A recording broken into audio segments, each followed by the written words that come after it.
Right, so let's take a look at the last part of section 3.3. So this will be the end of pretty much the new material for the week. Tomorrow we'll review pretty much just complex numbers. Area of a triangle is still going to be on the test, but again, that's just two formulas you need to know. You just plug in and use them. There's not really a lot to review there. I think reviewing this stuff would probably be good. All right. So we've done the reciprocal identities.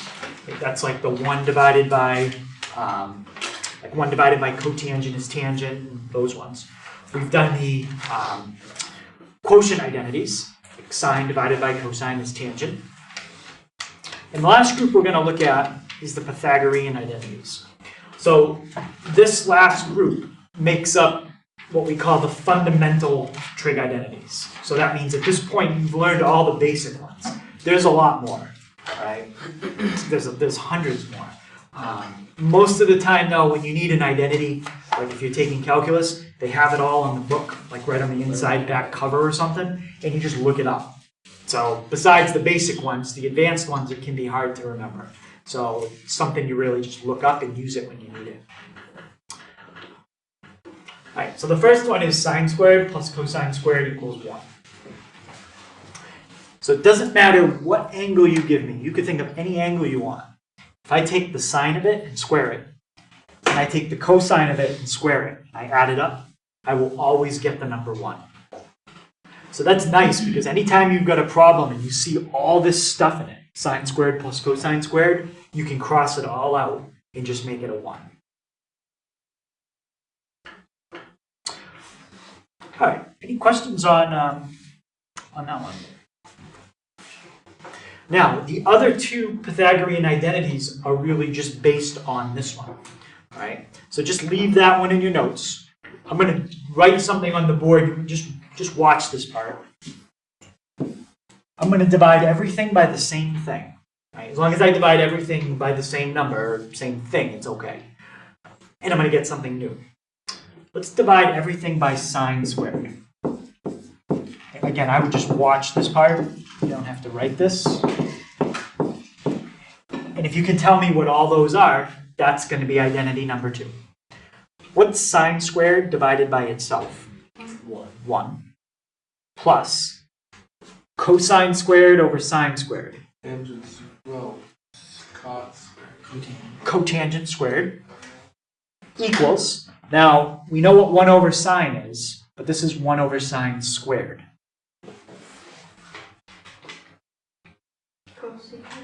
Cosecant squared. That's the second Pythagorean identity. And now, to get the third one, we're going to divide everything else by something different. We divided everything by sine squared. That gave us number 2. Anyone have a guess what we're going to divide by to get number 3? Yep. Cosine. Cosine squared. All right. So let's do that. Sine squared divided by cosine squared. Tangent squared. That's tangent squared. Plus cosine squared divided by itself. 1 equals 1 over cosine squared. Secant squared. And there's the third Pythagorean identity. All right. So identities 2 and 3 are really just based off of number 1. And that's the last group of identities that you need to know. So you've got 3 Pythagorean, you've got 2 quotient identities, and then we did 3 reciprocal. So we did like, what's that, like 8 different identities. Not every problem is going to have every identity in it. So don't think that now that we learned Pythagorean identities, every problem has to have one. No, every problem, none of the problems on last night's homework have them. Did you use divide by cosine square? To get the last one? Yeah. Yep. So if I always remember the first one. Sine squared plus cosine squared equals 1.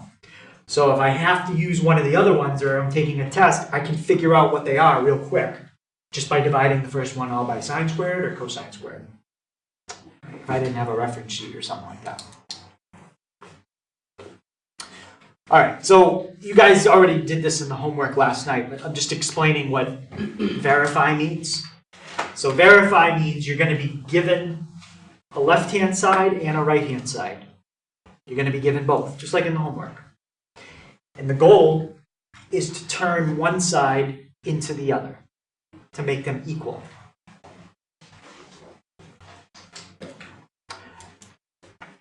Now, you always want to start with the side that looks more complicated. It's a lot easier to take something that looks complicated and make it look simpler than to take something that already looks simple and make it more complicated. All right? You always want to start with the side that looks difficult and try to make it look simpler. It's usually pretty obvious which side is more complicated. Like, if I go through all the problems that are going to be coming up in the notes, I think we could probably tell very quickly, oh yeah, that side looks more complicated or that side looks more complicated. So like if we look at this one, the left side is definitely a lot more complicated. Which side looks more complicated here? Yeah, definitely the left. Definitely the left. It's got 4 things on it. The right-hand side only has 1. That one's kind of, they're kind of the same. They both have like a fraction, they both have a sine, they both have cosine. One of them has a 1 minus, one of them has a 1 plus. They're pretty much identical.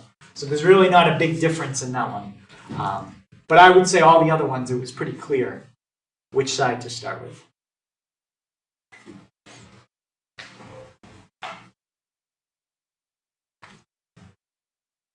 Any questions on that?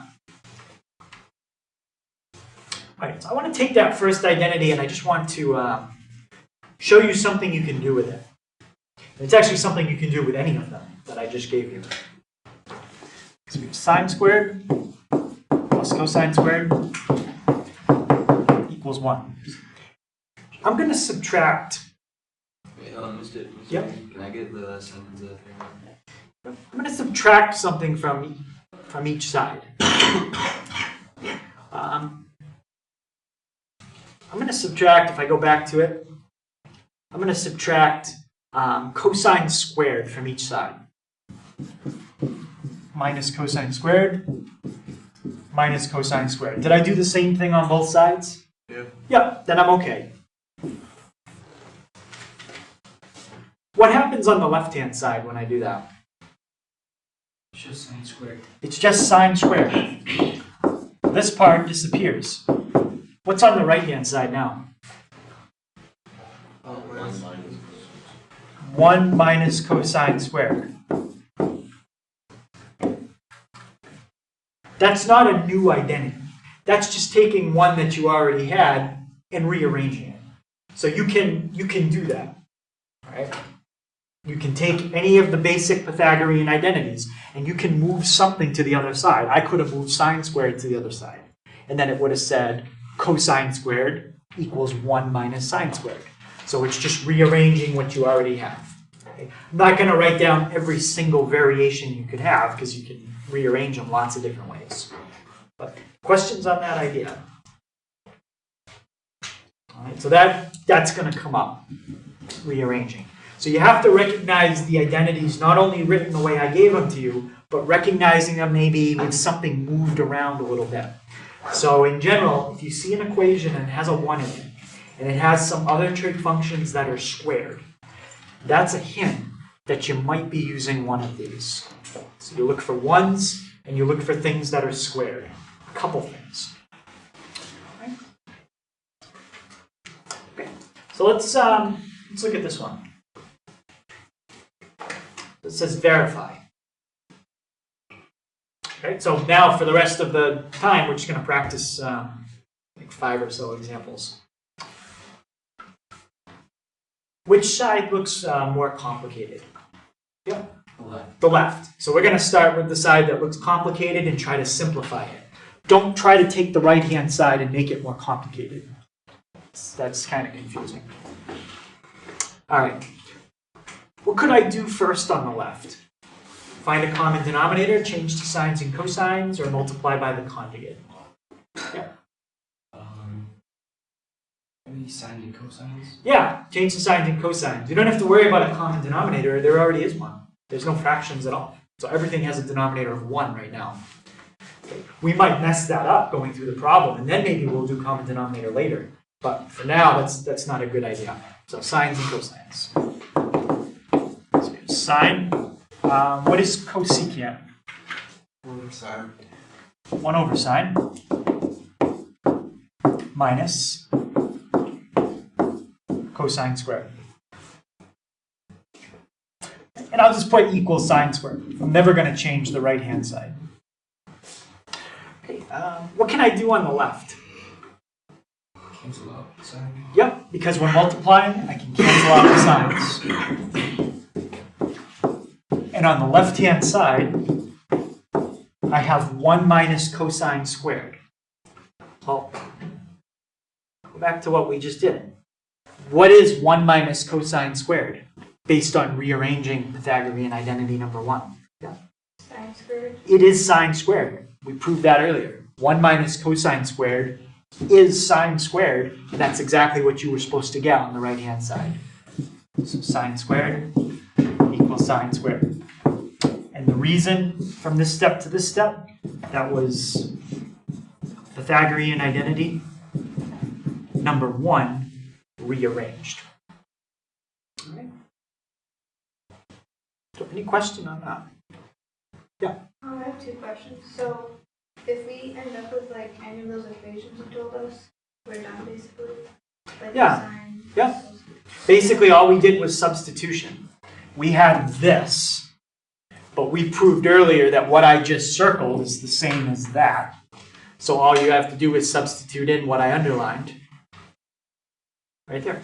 And do we have to write that, the Pythagorean identity number 1? No, you don't have to give a reason. I'm just showing it so if somebody looks back in their notes and they're like, how did you go from 1 minus cosine squared to sine squared? I used the first Pythagorean identity. Other questions?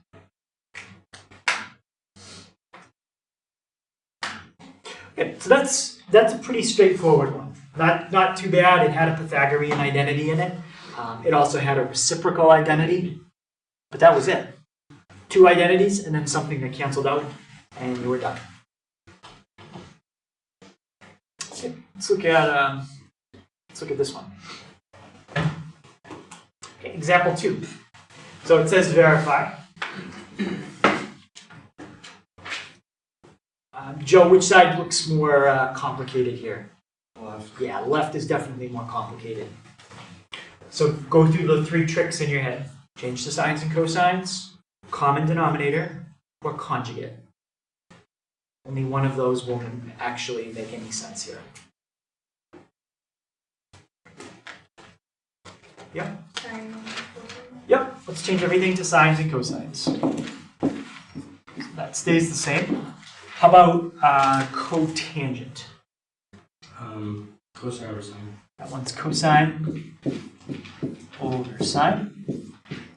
Plus, how about tangent? Sine over cosine. Sine over cosine. And the right-hand side just stays the same. So the goal when we're done is to get secant on the left side. Okay, anything I can cancel out there? No, because it's an addition. No, exactly. Sine in the top, sine in the bottom, but there's an addition between them. You cannot cancel those. So we can't really do anything with the inside part. So what else could I do on the left-hand side? Distribute. Yep. I can distribute this to both fractions. So do the top and then do the bottom. Sine times cosine. There's not really anything you can do with that. It's just sine times cosine. Over 1 times sine is what? Sine. Sine. Plus, just copy down your sine. That's confusing. Copy down the plus symbol. Now the next thing, sine squared over 1 times cosine. Cosine. Okay. Anything I can cancel there? Sine. Which one? The one on the bottom here and this one over here? No. The one that's on the top. Yeah, the one that's on the top and the bottom. Okay, so now we just have cosine. There's nothing in the bottom except 1 plus sine squared over cosine squared. Now, how do I know I'm not done with the problem? What? You said cosine squared. Sine squared over cosine. I wrote it correctly, but if I said cosine squared, then I'm sorry, yeah, just cosine. But yeah, everything is correct there. How do I know I'm not done? You'll have secant. I don't have secant yet. I'm supposed to get secant. That's not secant. Well, maybe it is, but it's not. It doesn't say it yet. So now the tricks we have left. Change to sines and cosines. What do you think? What? Yeah, we need the common denominator now. Changing to sines and cosines won't help. It already is. So we've got all sines and cosines. Conjugate won't work either, because conjugate is when you have something like that. It's when you have a number plus or minus a trig function in the same denominator. I don't have that here. Okay, I don't have a number plus or minus a trig function in the same denominator. So, what's my common denominator here? Cosine. You just take the two denominators you have and multiply them together. So, what's the fraction on the right missing so that it has the common denominator? Nothing. It already has it. So the fraction on the right doesn't need to change at all. So that stays the same. What's the fraction on the left missing so that it would have the common denominator? Cosine. It's missing cosine. So what would you have to multiply the bottom by to make the bottom cosine? Cosine. And if you do it on the bottom, you got to do it on the top. So now cosine times 1, there's your common denominator, cosine. Cosine times cosine, Cosine squared. cosine squared. I have cosine squared plus sine squared over cosine. So you can't change to sines and cosines, it already is. You can't find a common denominator, you already have one. And you can't use the conjugate, because you don't have a number plus or minus another number in the denominator. So now there's something there you have to recognize that simplifies. Yep. Can't you split the fractions apart? Well, that would take us back up a step. Isn't top 1? Yes. Cosine squared plus sine squared. Right there. I mean, it's cosine squared plus sine squared, but that's like saying 2 plus 5, 5 plus 2. It's the same thing. So cosine squared plus sine squared, what did you say, Mike, all that turns into? 1. Right, so that whole top cancels out. It just becomes a 1. Which is secant. And 1 divided by cosine is secant, which is exactly what we were supposed to get. Okay, so not too bad. I mean, it had about 5, maybe 4 or 5 steps. Change to sines and cosines. Cancel what you can. Get a common denominator. And then use a Pythagorean identity. And then we finished with a reciprocal identity. Okay, any questions on any of the steps there? So that simplified a lot. And look what you started with on the left. You had parentheses with a distributive property, and you had 3 different trig functions. And all of that reduced to just having one single trig function by itself, secant. So now the next step, if you had to do something, it's a lot easier to work with secant than it is with all that junk on the left. Any questions on that? Okay, yeah, I might make it look easy, but sometimes when you're going through it, you will get stuck at certain steps.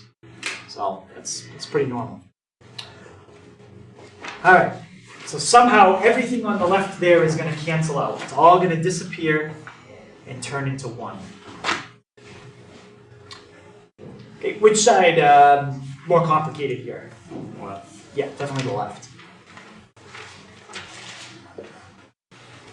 Okay. What could we try first here? Yep. Change everything sine cosine. Okay. Now, I'm going to ask for suggestions, and if I think it could be reasonable, I'm going to try it. If I see a better way to do it, I probably won't say anything. I'll just try it the way that was suggested. But I think that's probably the best option at this point. Change the sines and cosines. So we have sine over cosine plus, what's cotangent? Cosine over sine equals 1. And now I'm debating in the bottom. I'll change it to sines and cosines because that's what was suggested. But I'm not sure if that's going to help us right away. But we'll do it and see what happens. So it's 1 over cosine plus 1 over sine. That's not plus. It's times. Oh, times. Yeah, thanks. Yeah, so you copy something wrong, then you're done. So that's important. All right.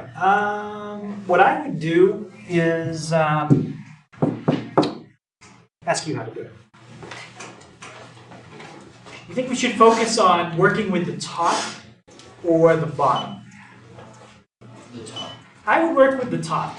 Because I think if we find a common denominator at the top, a lot of this is all going to disappear.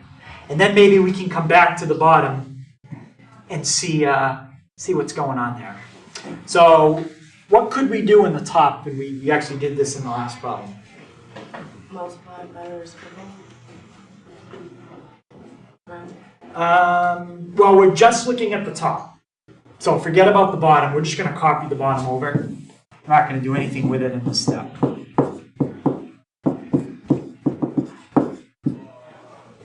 So what else could I do with the top? Yeah? Wait, I have a question, but if you just do what she said at the bottom, wouldn't they cancel out? I meant at the top Well, to get common denominators. right now we don't have a we have a numerator that's kind of complicated because it's two separate things. So anytime you have two separate things, you always want to put them together first. So add plus. So yeah, we want to add them, but we need what to add them? Can't just add them the way they are. Oh, yeah. You got to have a common denominator. What's the common denominator of what's in the top? Cosine and sine. Cosine times sine. Look what's in the bottom. Cosine times sine. So that's probably a good idea to do that because I can already see something in common and then it might cancel out. So cosine times sine. What's this fraction missing to have the common denominator? It's missing sine. So multiply bottom and the top by sine. What's this fraction missing? Cosine. It's missing the cosine. So let's multiply bottom and top by cosine. Now you've got your common denominator, cosine times sine, or sine times cosine. 2 times 5, 5 times 2, same thing. What about what's going to go right here? Sine squared. Sine squared. And what's going to go right there? Cosine squared. Cosine squared.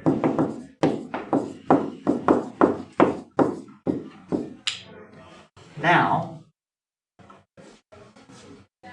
look at that. Sine squared plus cosine squared Equals 1. equals 1. All of that turns into 1. So we have 1 over cosine times sine.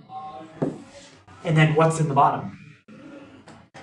Or cosine times 1 over sine. Right, and if you put that all together, let's just do it. What's 1 times 1? 1 over, what's cosine times sine?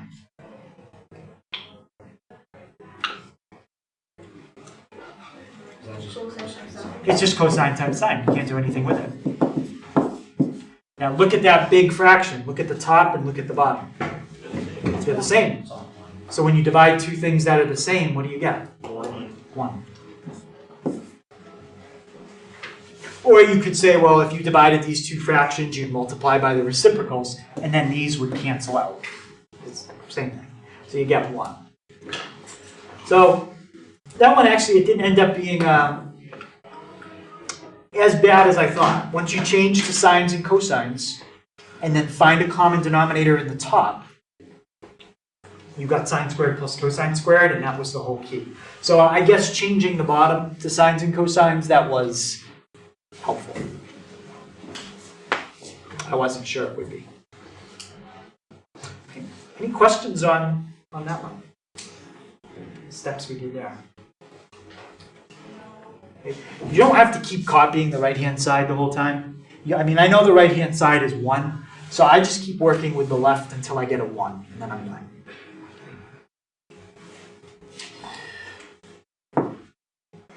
Alright, let's look at this one. So it's cosecant minus 1 times cosecant plus 1.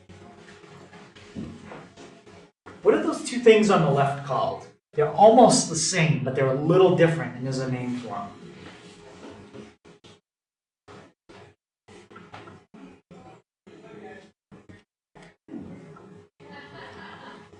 Anyone remember what they're called? X plus 2, x minus 2. We used this when we had to divide complex numbers. I brought that up yesterday. They're conjugates. Anytime you have conjugates, you should always FOIL them out because stuff cancels. Okay, always. So if we FOIL it, right, even before you change to sines and cosines, always. That's kind of like if you're like listing the rules in priority. Conjugates, if they can be multiplied, always do that before you do anything else. What's cosecant times cosecant?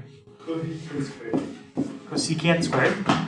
Cosecant times plus 1? Cosecant times minus 1? Inverse cosecant. Or negative cosecant. Negative cosecant. What happens with the cosecant times plus 1, cosecant times minus 1? They cancel. With conjugates, you never need to multiply the outer and the inner, right? As long as you write them that way. And then the last part. 0. Remember, you're multiplying. Negative 1. So it's cosecant squared minus 1. Well, let's go back and look at our identities. We've got cosecant squared minus 1 on the left. Does that look like anything? Yeah? The second one. It's the second one, but it's just rearranged a little bit. If you subtract the 1 from each side, you get that.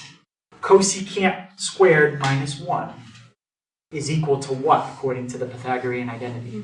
Tangent squared. What is it? Cotangent squared. Yeah, cosecant squared minus 1, according to this, equals cotangent squared. Let's go back to our problem. Cosecant squared minus 1 is cotangent squared, according to the identity we just had, and that's exactly what you were supposed to get.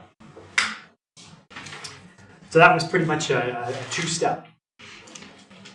And you're done. So that was Pythagorean identity, I think it was 2. That's the reason why. It's not directly, it's Pythagorean identity number 2, but it was rearranged. You have to see putting that 1 on the other side. Okay, any questions on that one?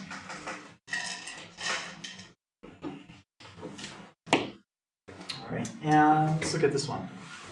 So this one, I said earlier, the difficulty is pretty much the same on each side. So it doesn't matter what side you start with. What matters is what you try to do. If you start on the left or you start on the right, you're going to try to do the same trick. Okay. What are our 3 tricks that I keep naming? Yep. There's change everything sine cosine. Okay, let's look at that trick. Everybody's It's already sine and cosine, so we can't do that. Let's work with the left-hand side. So changing to sines and cosines, okay, nope, that's no good. Conjugate. Conjugate. So do we have a problem here that's set up for a conjugate? The second time. How do you know what the second sign is set up for a conjugate? So it's the number plus something else. Is this a number plus or minus something else right here too? Yeah, it doesn't matter where it is. If you have a number plus or minus a trig function, whether it's in the top or the bottom, that's a conjugate situation. So sines and cosines wouldn't work. We think conjugates would work. What would be the last trick? Common denominator. Common denominator. Well, look at the left-hand side. There's only one denominator. There's only one fraction. If you needed common denominators, you'd have to have two different fractions on the left. You don't have that. So the only trick here that could work is the conjugate. All right, so let's try it and see what happens. A little different because the conjugate's in the top. That's all. But let's go through it. So if I'm going to multiply by the conjugate,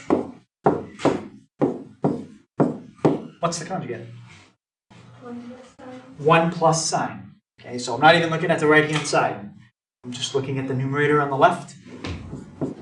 And it's 1 plus sine. On the bottom is 1 plus sine. Now, in the top you have a FOIL, right? Double distributive. In the bottom you have a single distributive. It's a little tricky because you might think, all right, I'll just do everything out. If you do everything out, it actually makes it harder, especially in the bottom.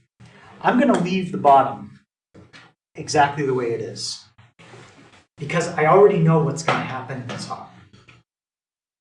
It's hard to explain how I already know. It's just conjugates are quick for me to multiply in my head, so I can very quickly get the answer to that, and I already see something that cancels.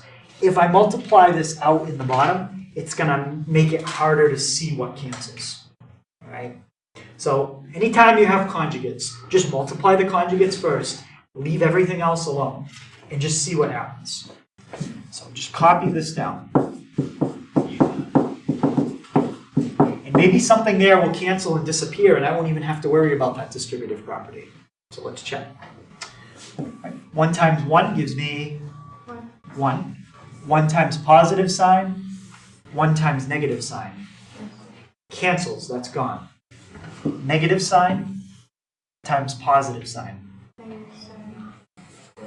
Negative sine squared. So 1 minus sine squared.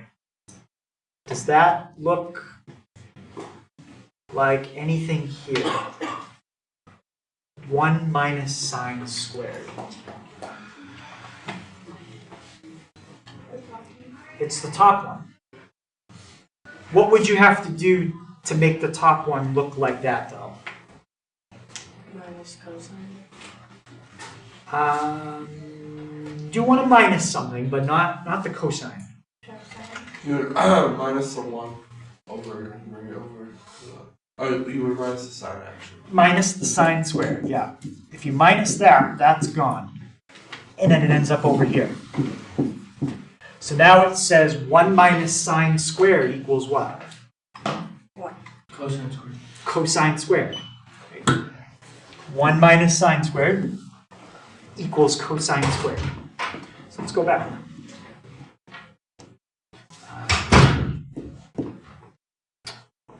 One minus sine squared, what does that equal again? Cosine squared. So you get cosine squared in the top. And you have cosine times 1 plus sine in the bottom. Okay. Is there anything there that the top and the bottom have in common? Cosine. Cosine, how many in common? 1. Just 1. There's 2 copies in the top, there's 1 copy in the bottom. So I can cancel 1 copy from the bottom, 1 copy from the top. What's left in the top? Cosine. Cosine. What's left in the bottom? 1 plus sine. 1 plus sine. Now go back and look. Cosine in the top, 1 plus sine in the bottom. Cosine in the top, 1 plus sine in the bottom. That's exactly what we were supposed to get. Now, unfortunately, this problem, I don't really think it's simplified at all. It's not like here, you started out with a lot of stuff and you just ended up with a little bit of stuff. You pretty much ended up with the same kind of stuff you started with. And sometimes that happens. Any questions on that one?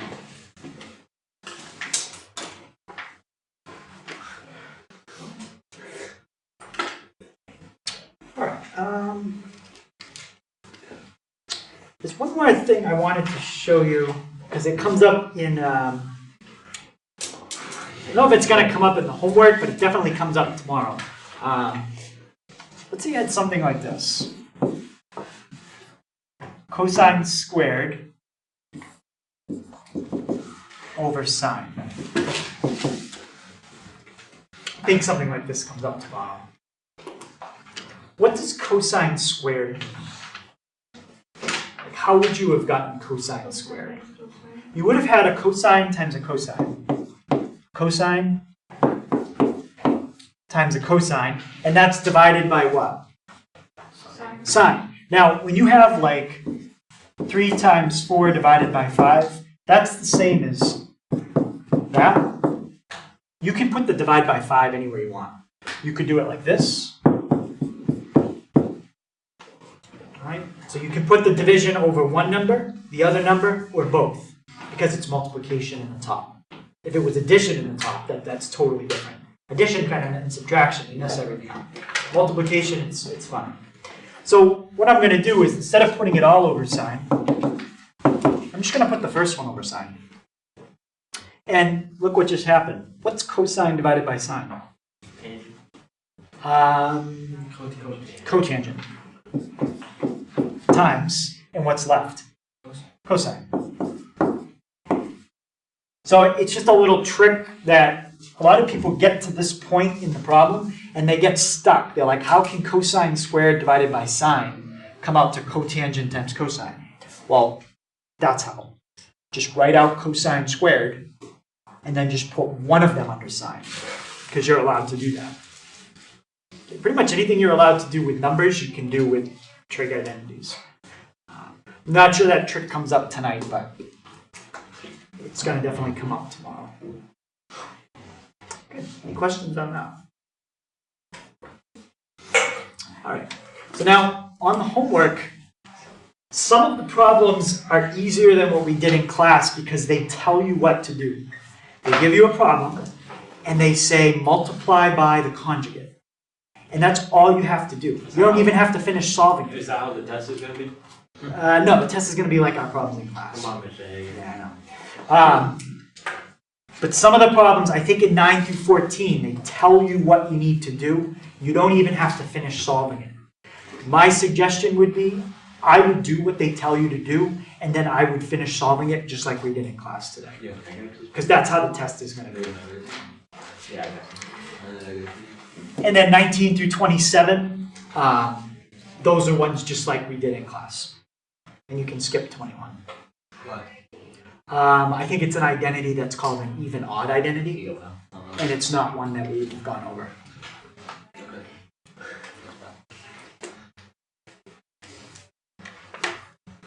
Okay, so you've got about 20 minutes.